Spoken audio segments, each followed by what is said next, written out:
Assalamualaikum warahmatullahi wabarakatuh. Sebelumnya, perkenalkan nama saya Distintang Maharani dari Prodi Pendidikan Ekonomi kelas C21 dengan NIM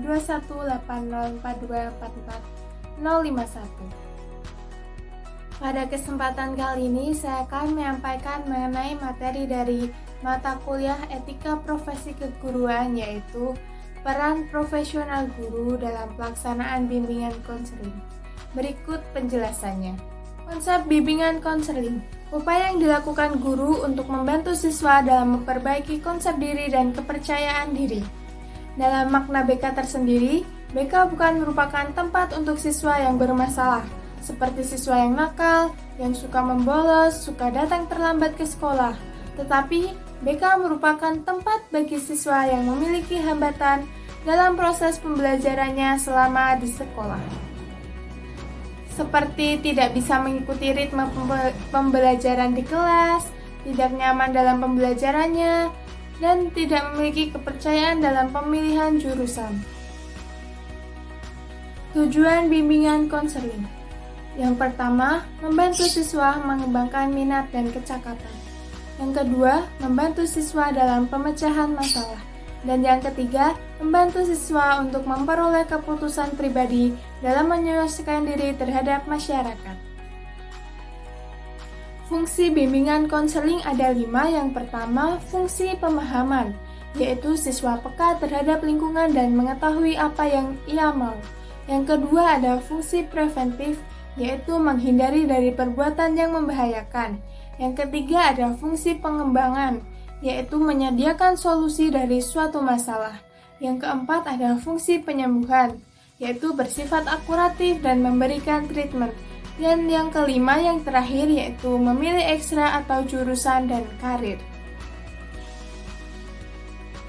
Asas bimbingan konseling juga ada 5. Yang pertama, asas kerahasiaan, yaitu asas menjaga rahasia siswa. Yang kedua, asas keterbukaan, yaitu terbuka memberi tanggapan dan terbuka dalam berpikir dan menilai dari 2 sudut pandang. Yang ketiga ada asas kesukarelaan, yaitu sukarela memberi waktu untuk siswa bimbingan konseling.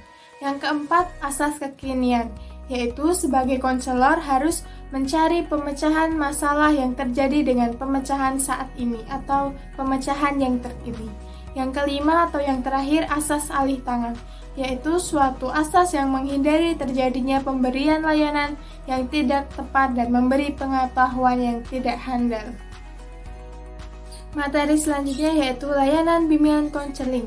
Yang pertama adalah layanan informasi, yaitu layanan informasi terkait sekolah. Yang kedua, layanan penyaluran, yaitu menyalurkan siswa ke perusahaan. Dan yang ketiga, layanan pembelajaran, yaitu sikap atau kebiasaan dalam belajar. Yang terakhir, yang keempat, layanan konseling perorangan, yaitu tatap muka secara pribadi. Teknik atau tahapan dalam bimbingan konseling. Yang pertama ada observasi. Observasi yaitu mengumpulkan data mengenai aktivitas siswa baik dalam lingkungan keluarga, masyarakat, dan sekolah. Yang kedua ada tes. Tes yaitu siswa dites untuk melihat masalah yang dialami. Yang ketiga ada biografi, yaitu riwayat atau latar belakang mengenai siswa. Yang keempat ada wawancara. Jika dalam melakukan observasi belum valid, maka akan dilakukan wawancara secara tatap muka. Yang kelima ada sosiogram, yaitu hubungan sosial dilihat dari aktivitas atau pergaulannya dalam kehidupan sehari-hari.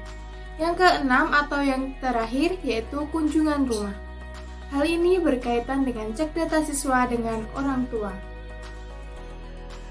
Faktor yang mempengaruhi pelaksanaan bimbingan konseling di sekolah. Yang pertama, tenaga BK. Jika dalam suatu sekolah yang memiliki tenaga BK yang sedikit dan tidak dapat menampung siswa, maka tenaga BK dapat dibantu oleh wali kelas. Yang kedua ada kemampuan teknis bimbingan. Kemampuan ini hanya dimiliki oleh tenaga kerja yang memang di bidang bimbingan konseling, dan oleh karena itu tidak semua guru memahami kompetensi konseling. Yang ketiga yaitu sarana dan prasarana. Sarana prasarana ini berkaitan dengan tempat bimbingan konseling yang nyaman ataukah tidak untuk digunakan bimbingan. Yang keempat ada supervisi bimbingan, yaitu pemberian layanan kepada siswa. Personil pelaksana BK. Yang pertama ada kepala sekolah.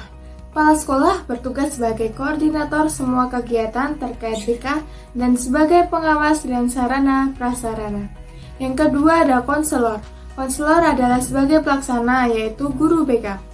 Bertugas sebagai membuat program bimbingan, pelayanan bimbingan, menindaklanjuti masalah dan melaporkan masalah tersebut. Yang ketiga ada guru. Guru bertugas sebagai pelaksana pengajaran, mengidentifikasi kesulitan siswa, dan memberikan suasana kelas yang hangat.